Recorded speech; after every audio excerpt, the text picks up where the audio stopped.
अगर यूपीएससी के इंटरव्यू में 10 में से 9 क्वेश्चन के आंसर भी आप सॉरी सर और sorry ma'am I don't know कह के देते हैं, उसका कोई इंपैक्ट नहीं पड़ता। इंपैक्ट पड़ता है वो 9 क्वेश्चन न आने का प्रेशर आप कैसे हैंडल करते हैं। सुनो सबकी, करो मन की। This is applicability of your mind.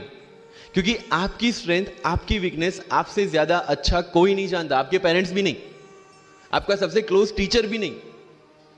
आपको 3 बार चीजें पढ़ के समझ में आती है, किसी को 5 बार पढ़ के समझ में आती है, किसी को 1 बार समझ में आ जाती है। But I want follow the same path जो आगे लोगों ने फॉलो किया है। वो मेरे लिए बना ही नहीं है। I have create my own path. आप कभी डॉक्टर के पास जाते हैं बीमार होके, और कभी डॉक्टर को ये बोला है सर जो आगे वाले पेशेंट को दी ना, मुझे वही मेडिसिन चाहिए? डिड यू से लाइक दैट? नो, क्योंकि उसकी बीमारी अलग है, मेरी बीमारी अलग है। सेम चीज विद यूपीएससी। आपकी स्ट्रेंथ और आपकी वीकनेसेस अलग है, किसी टॉपर की स्ट्रेंथ और किसी टॉपर की वीकनेसेस अलग है।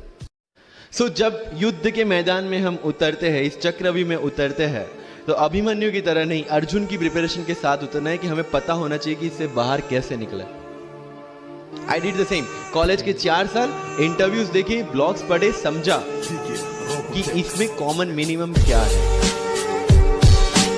क्योंकि आज तक दुनिया यह मानती थी कि एक भी शब्द बिना बोले हम अपनी बात एक्सप्रेस नहीं कर सकते। तब हमारे साथ थे चार्ली चैपलिन, जिन्होंने एक भी शब्द बिना बोले सारी दुनिया को एंटरटेन किया। आज भी दुनिया जब यह मानती है कि सिर्फ औरतें अच्छा खाना बना सकती है, हमारे सामने संजीव कपूर, जिन्होंने पूरी दुनिया को भारत का स्वाद चखाया। आज भी अगर दुनिया यह मानती है कि अकेले इंसान से कुछ नहीं हो सकता, हमारे सामने महात्मा गांधी जो अकेले चले थे और पूरा देश उनके पीछे चला था। आज भी दुनिया अगर यह मानती है कि धनवान बनने के लिए धनवान घर में पैदा होना जरूरी है, हमारे सामने धीरूभाई अंबानी, जिन्होंने पूरी दुनिया को एक सपना दिखाया, कर लो दुनिया मुट्ठी में। और आज रिलायंस इंडस्ट्री वर्ल्ड की और इंडिया की सबसे बड़ी इंडस्ट्री है। आज भी दुनिया अगर यह मानती है कि हम कम एज, ज्यादा एज में कुछ नहीं कर सकते, हमारे सामने अमिताभ बच्चन, जो आज भी एक साल में 3 ब्लॉकबस्टर मूवीज देते हैं। अगर आप ये मानते हैं कि सिविल सर्विस में आने के लिए आपका बैकग्राउंड होना जरूरी है, आपके सामने Shahrukh Khan without any background आज भी बॉलीवुड का बादशाह है। अगर आज तक दुनिया ये मानती थी कि हम सिर्फ धरती पे,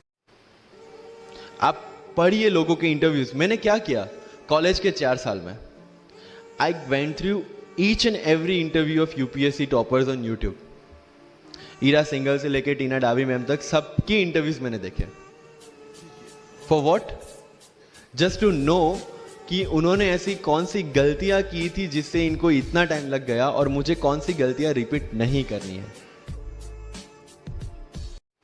क्योंकि चाणक्य ने कहा है कि दूसरों के एक्सपीरियंस से जो सीखते हैं ना, वो जल्दी आगे आ जाता है। क्योंकि खुद सब कुछ अनुभव करके सीखने के लिए जिंदगी काफी छोटी है। वो जो कहानी अगर आपने सुनी हो कि शार्पनिंग द एक्स, रोज अगर आप पेड़ काटने के लिए जाते हैं तो you have to sharpen your axe, otherwise day by day आपकी जो एफिशिएंसी है वो कम होती जाएगी। 4 years in my college I sharpen my x, जिससे 1 साल में मुझे कहीं पे रुकना ना पड़े। This was the strategy.